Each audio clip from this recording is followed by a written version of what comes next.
أعوذ بالله من الشيطان الرجيم بسم الله الرحمن الرحيم والصلاة والسلام على أشرف المرسلين سيدنا ونبينا محمد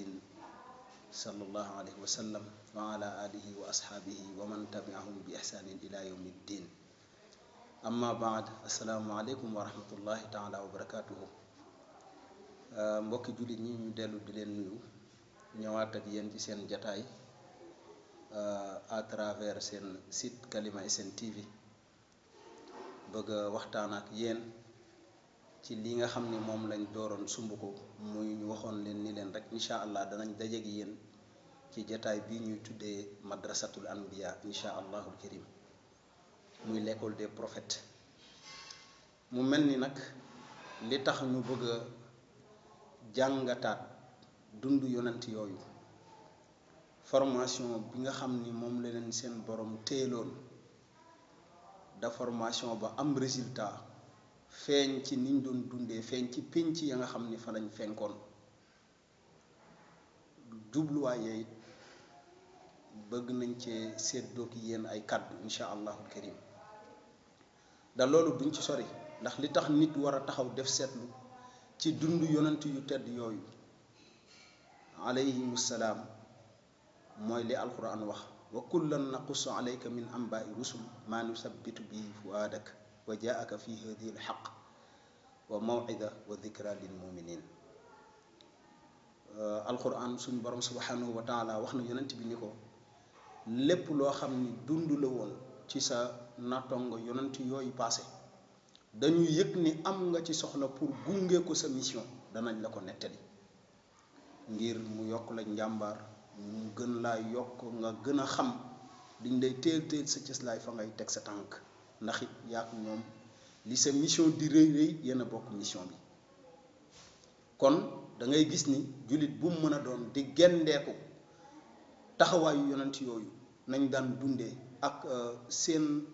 jikko yu tedd yooyu di ko nafaraat dana la jox yow li nga xam ni mooy conduite bu baax ci kaw suuf da bu ñu nee école nag li doomu aadama yi di njëkk a xalaat mooy formation léegi nag école yonent yooyu ban formation ñoom lañ def ban formation lañ defal doomu aadama yi mooy ñu ngi am yaakaar ci ni ñoom seen école yooyu ku ca jaar boo génnee war ngaa am savoir vivre war ngaa am savoir faire kon nafaraat seen dund soloom boo taxawoon ci ñaar yooyu rek jàppal ni kon mooy lépp kon nag ñoom seen école yooyu wuute nag li ñu min léegi ndax dañ lay wax ni léegi ni la njàng léegi wala boog école lu léegi lañ lay def mooy c'est une sorte de transmission d'un corpus de savoir foofu rek lañ yem waaye bu dee yonent yi nag éducation globale nag lañ yoroon muy formation de l'individu à divers niveaux lañ daan def ñoom da mooy bu ñu ñëwee ci pénc ku fay doomu aadama danañ fexe bala ñu laa bàyyi lépp loo xamante ni dana namm sa jikko yéwénal ko ba mu jag ci loolu lañ daan dox ci loolu lañ daan nekk moo tax alquran waxaat ci benn yoon ni laxad kaana fi qasasihim ibratun li ulil albab dëgg-dëgg nag yonent yi seen dund yooyu nga xamante ni daanaka mën nañoo wax ni dund yu excellente la nga xamante ni vie modèle la boo koy yër di ko xool di ci jéem a copier nañ daan dundee borom bi nee na loolu kuy bàyyi xel sa bopp rek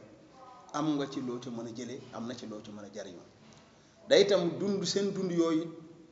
boo koy jàngat da ngay dem ba jàpp ni sax loolu ay légende la ndax itam façon dundin bu kawe boobu nga xam te nit ki day jag ci anam bu ne defaru ci anam bu ne non seulement day defaru mais defar ku ko wër buñ la koy nettali borom bi nee na da ngay jàpp ni ay légende la waaye nag maa kaana hadiisan yuftara walakin tasdiqa alladi bayna yaday wa tafsila kulli shay'in wa hudan wa rahma li qawmi yuminuun borom bi ni du lenn lu ñu créé du lu ñu sos seen dund googu ñu leen di nettali lu am la lu nekkoon la façon bañ nga xamante ni moom lañ dundee nga xamante ni c'est une vie par excellence jagal seen penc ci anam bu doy waar réussir le pari ci anam bépp loolu lu wér la lu am la waaye namu borom bi nag ci jubal jaam ñi ak def leen yërmande moo tax mu leen nettali seen dund kon da ngay daal di yëg ni rek fa tabarakallah asanal xaalixiin seen dund jeex na mu mata nafar kon loolu rek daanaka objectif la woon pour ñu jàng li nga xam ni mooy madrasatul ambiya waaw loolu rek doyoon na ci objectif da mooy nga jàng seen dund xam ni ndeke dund pour mu mën a jag il faut nga am ci ñoo gëstu waaye nag dund yooyu nga xam te ne ñoom lañ daan dund li ko relaté nettali ko ci anam bi nga xam ni moo wér muy version bu authentique bi alquran la ak xadisu yonente bi alayhi salaatu wasalaam mais bu dul loolu jullit warul am droit yër ñi nga xam ni mooy parcours yonent yi di ko seet feneen wala mu di ko jeex feneen ndax dafa am ay mal intentionné yoo xam ne alquran moytu noonu jullit ñi ni leen ñooñu lu ñu bind wala lu ñu nettali bu leen ko jël ndax yéenewuñ leen jàmm la tajidanna ashadda annaasi adawatan lillazina amanu lyahud walladina ashraku waaw borom bi foofu la muy wax ni mbooleem ñi nga xam ne ñoo gën a noonu jullit ñi day bëggaluñ leen jàmm tey bëggaluñ leen jàmm ëllëg mooy yahud yi moo tax lépp loo xam ne patrimoine la lépp loo xamante ni lu yiw la héritage la ndoonu jullit li la dañuy yëg ni buñ leen ko bàyyee ñu jariñoo ko danañ fexe ba kooj ko danañ fexe ba xajamal ko danañ fexe ba yàqu moo tax histoire prophète yi ñoom nañ koy nettalee ak ni ko alquran di nettalee bokkul du benn moo tax Moustapha alayhi salaatu wasalaam daan veye di wax saxaaba yi nañu doyloo li mu indi ci seen biir muy alquran ak hadis da bañ a xool leneen waaw ndax it ay mal intentionné lañ day bëri na lu yàqu ñoom ñoo ko yàq buñ ci doon jël exemple xam nga tey ñu ngi lay jox li nga xam ni mooy histoire Isa ibn Maryam dañ ne dañ koo crucifié ñi ne dañ koo pendre mais loolu alquran da ko wetti wa qawlihim inna qatalna almasiha isa ibn maryam rasulullah alquran ni wa ma qataluhu wa ma salabu walakin shubbiha lahum wa inna alladhina ikhtalafu fihi la fi shakkin ma lahum bihi min ilmin illa ittibaa dhann wa ma qataluhu yaqinan bal rafa'ahu allahu ilayhi wa kana allahu azizan hakima waaw mu ne nag yonent yàlla isa ibn maryam version bi nga xam ni ñoom la noonu yooyu joxe ci ni moo am ci jaar-jaaru dundam loolu wérul waaw il n'a pas été crucifié ni pendu ni tué kenn rey ko kenn pendru ko waaye suñu borom fexe na ba simulation am ñu jaawale kañ jàpp foog ni moom lañu rey du moom borom bi ni dañ ko yéege kon ñoom la ñuy xuus di ko weranteeg yépp dara amu ci teguwul ci xam-xam ci njort rek la teg li wér ba wér mooy kenn faatu ko kenn reyu ko waaw suñu borom mi nga xam ni moo not ci nguuram xam lépp fexe na ba ñoŋal ko kenn jëlul bakkanam day tam noonu la gis nga Abdallah ibn Saba moom ñu tudd nga xam te ni juif la woon jéema ne ci bor bu ne pour xajamal héritage bi ma leen di wax moo xam ci yonent yi la luñ ci nettali rek wérul moo xam ci leneen ba ci alquran fii suñu borom ni inna alladi farada alayka alquran la raaduka ila maat mais taxaw na bis bëgg a indi jeexi jaaxal ni jullit ñi loolu xamoo leen li muy tekki mooy ni yonent bi alayhi salaatu wasalaam dana ñëwaat ci kaw suuf ndax Isa ibn Maryam yonent bi moo ko gën fuuf da moom dana fi ñëwaat balaa àdduna tukki kon nag yonent bi dana ñëw te pourtant aaya bi jegewu la sax tekki loolu waaye pour bëgg a indi bouleversement rek ci biir jullit ñee taxoon mu wax loolu waaw kon di yàq rek ba ci Ousmane ibn Affan boo xoolee scénario yi nga xam te ni wala boog biñ koy assiégé calomnie yi ñu def da mooy jaxase yi ñu def ba nit ñi am ci moom yoon Abdallah ibn Saba génn ci woon nattu itam bi gën a metti dala Ali ibn Abi Talib wala mu bokk ci yi gën a metti dam dalee ko Kuufa moom moo planifié la xewoon waaw fexe ba bañ koy teeru Kuufa nit ñi di ko yuuxoo naan ko anta huwa Ali ibn Abi Talib ne man huwa ñun ko Allah da Abdallah ibn Saba moo leen gis ni leen gis ngeen Ali mi ngeen gis du nit waaw bu fi rombee rek ne leen ko anta huwa yaay moom bu leen laajee kan ngeen ni ko yow yaay yàlla ñu wax ko ni ko Ali ibn Abi Talib yow yaay yàlla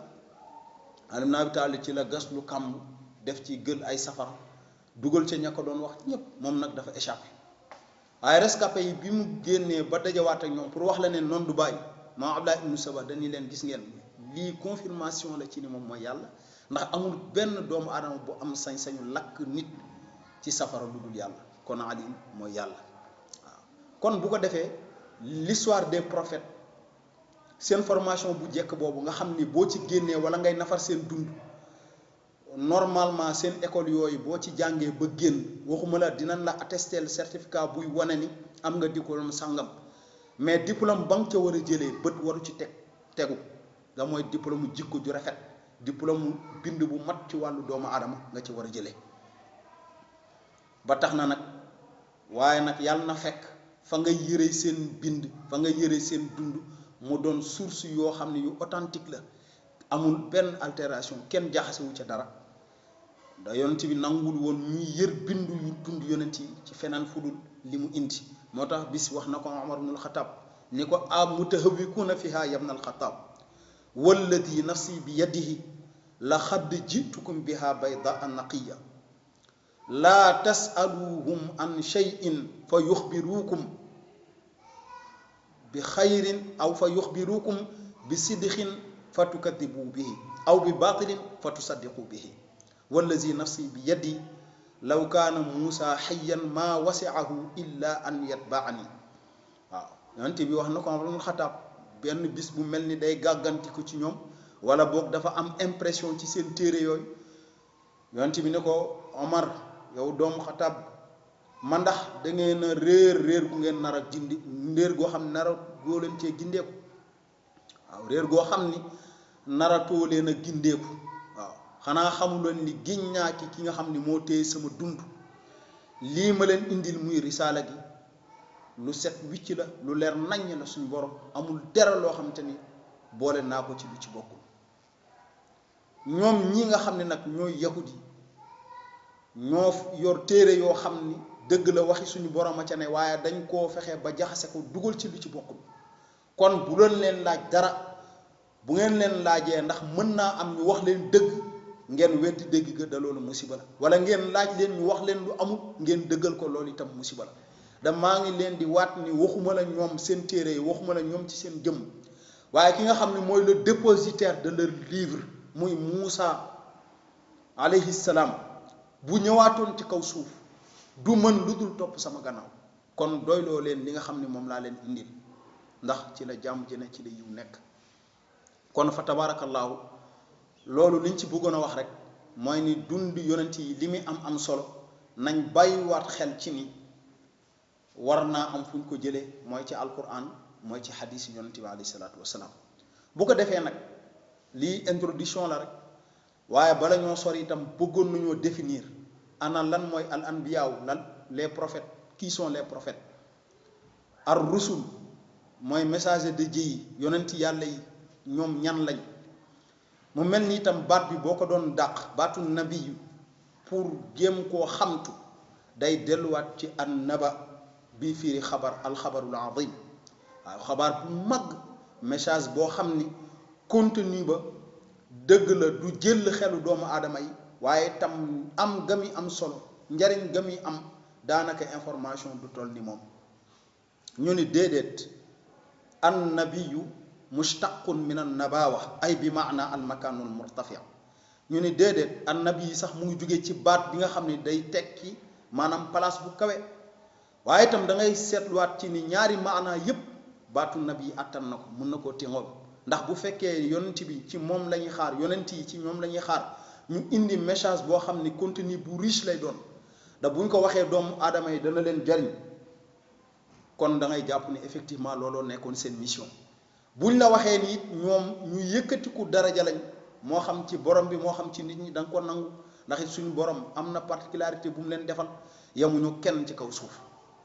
kon da ngay gis ni baatu nabi waaye nag fi ñu bëggoon a corriger rek mooy wàllu daara ji léeg-léeg ñun la an nabi mooy koo xam ni yàlla da koo xamal ba mu fees ni ko nag yónni wuñ la ar rasul nag mooy koo xam ni yàlla da koo xamal ni ko yónni nañ la waaye dëgg-dëgg nag mag ñi daawuñu ko waxee noonu ñoom dañ daan wax an nabi ñu ne mooy yonant ar rasul ñu ne mooy yonant te effectivement kenn ku ñu ne ci ñoom ñaar ay yonant lañ ku ne da nga am sa mission donte nag responsabilité mission wu messager moo ëpp doole responsabilité wu mission wu prophète kese ndax bu dee an nabi huwa alladi bu'itha li taqriri shariatin saabiqa mooy ki yàlla yónni pour mu ñëw confirmer waat yeesalaat njàngale moo xam ni naataangoom yonent da ko indi woon ci penc mi mu ñëw di dëggalaat loolu naataangoom ba indi woon muy organisation dundin mooy sharia waaye bu fekkente ne ki nga xam ne mooy le rasul muy le messager moom nag xad uuxiya ilayhi bi shar'in jadid wa umira bi tablighihi kon seen différence lan la mooy bu dee le messager moom yonente la effectivement mais dafa amaat leneen lu ci yokk mooy la mu indi lu bees tàq la fekk na penc mi di dund nañuy dundee jagul yàlla jox ko lu bees ni ko organisation dundin bii laa la jox pour nga yóbbul ko nit ñi kon li nga xam ni moom ngay conclure da nga naan kullu rasulin nabi wa laysa kullu nabiyin bi rasul waaw kon kullu rasulin nabiyun wa laysa kullu nabiyin bi rasulin képp koo xam ni messager nga rek prophète nga waaye prophète yëpp mën nañoo nekk messager waaye itam seen mission yi dafay am limite noonu la tëddee kon bu ko defee ñu doon ñoo xam ni ndax it yonent bi leeral na ko ndax wax na ni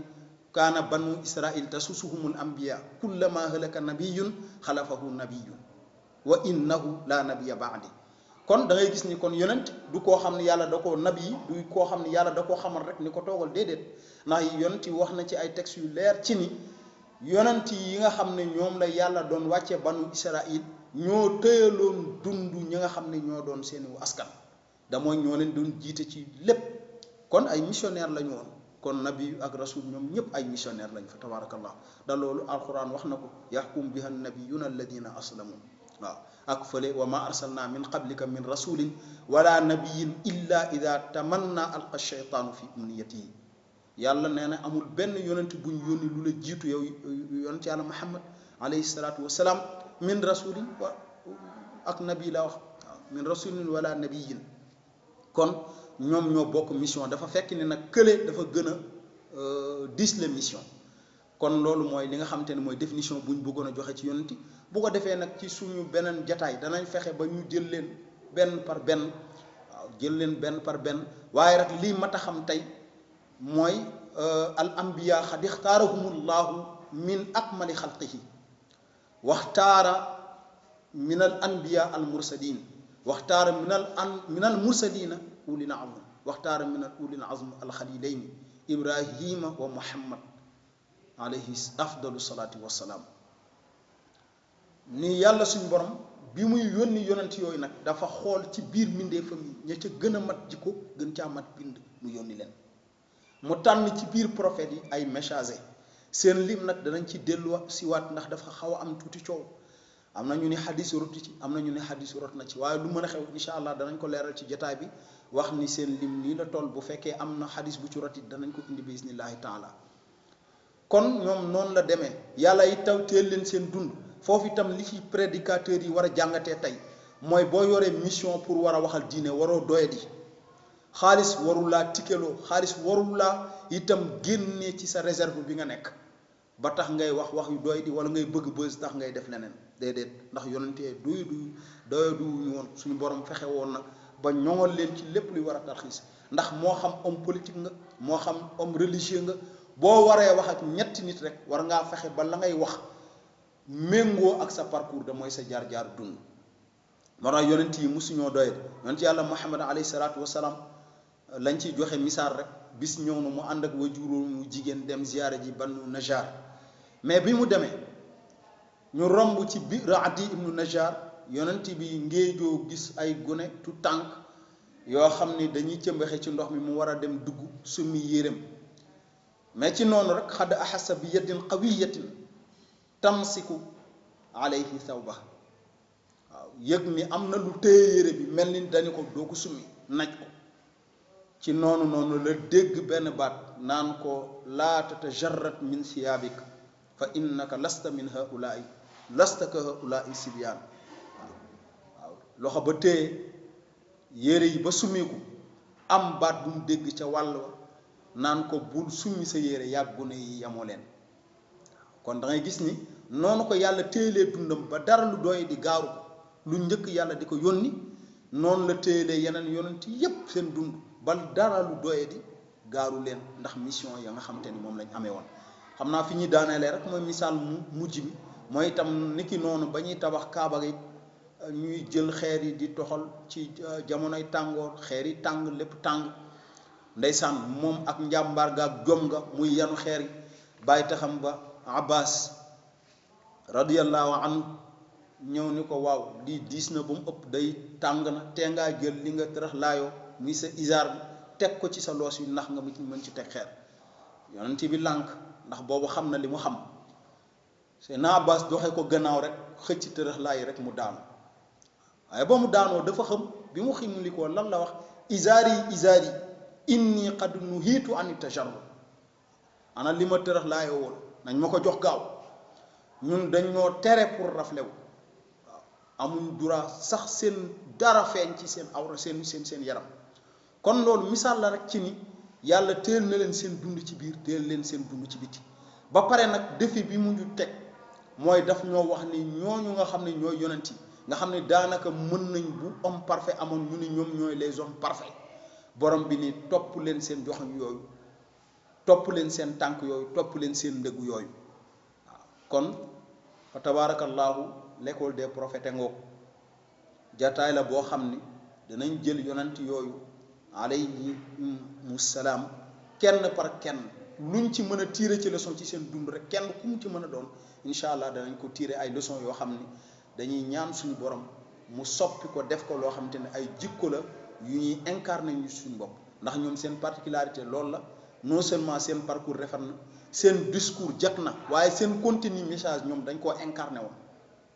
da seen fondation école boobu nag du woon dara lu dul la moral muy jikko ju rafet jikko ju tedd ndax yonent bi alayhi salaatu wasalaam mi nga xam ne moo sanctionné la mission de tous les prophètes la mu wax mooy innama bu'istu li utammima makarimal axlaaq dañ ma yónni pour ma mottali tedd nga jikko yi kon loolu moo tënk li nga xam ni mooy yónneen gi leen yàlla suñu borom subhanahu wa taala yónni woon ci kaw suuf kon bu ko defee foofu la ñuy yem dañ doon def introduction rek ci li nga xam ne mooy seen émission bii nga xam ni moom mooy fa tabarakallahu l'école des prophètes di madrasatul anbiya di santaat ñëpp di leen gërëm waaye nag di jiital ci ngërëm yi suñu technicien Seydina di ko sant bu baax di ko jaajëfal waaye itam di sant suñu rakk ju baax ñu tuddee soxna Nogoy Jaañ di sant mboolem ñi nga xam te ni ñoom ñooy abonné Kalima SN TV fu ñu mën a nekk di leen gërëm di ñaan yàlla suñu borom mu mayaat ñu dund ba beneen daje wasalaamualeykum wa rahmatullahi taala wa barakaatu.